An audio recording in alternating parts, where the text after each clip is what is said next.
බෞද්ධ වත්පිළිවෙත්වලට මුල්තැන් ලබා දෙමින් ගරුතර ස්වාමින් වහන්සේ වැඩමවා පිරිත් සජ්ජායනා කොට දරුවන්ට සෙත් පැතීමටද අනමි ජපන් භාෂා පාසලේ නිර්මාතෘ සුජීව විජේනායක මහතා කටයුතු කරනු ලැබුවා. ඒතේන සජ්ජවජ්ජේන පාදුතං රතනන්දයං ඒවම් මේ සුතං ඒකං සමයං භගවා සාවද්දියං විහෙරති 제තවනේ අනාථ ආරාමේ අතකුහ අඤ්ඤතරා දේවතා භික්ඛන්තාය රද්ධියා භික්ඛන්තවන්න. අපේ සුජීව විජේනායක මහත්මයාගේ මූලිකත්වයෙන් අපි දැනගත්තා මේ යන විශේෂයෙන්ම මේ මාසේ ජපානයේ සඳහා පිටත් වෙන දරුවෝ 14 දෙනෙක්.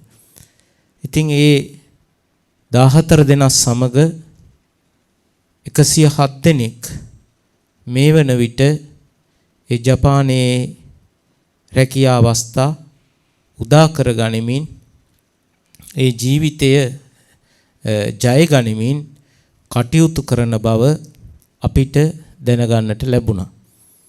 ඒ වගේම උදෑසන කාලයේදීත් අපේ සුජීව මහත්මයාගෙන් අපි දැනගත්තා ආනන්ද විද්‍යාලයේ Taman සිප් 4 හැදෑරූ ඒ කොළඹ ආනන්ද විද්‍යාලයේ විදුහල්පතිතුමන් මේ අවස්ථාවට සම්බන්ධ වුණු බව.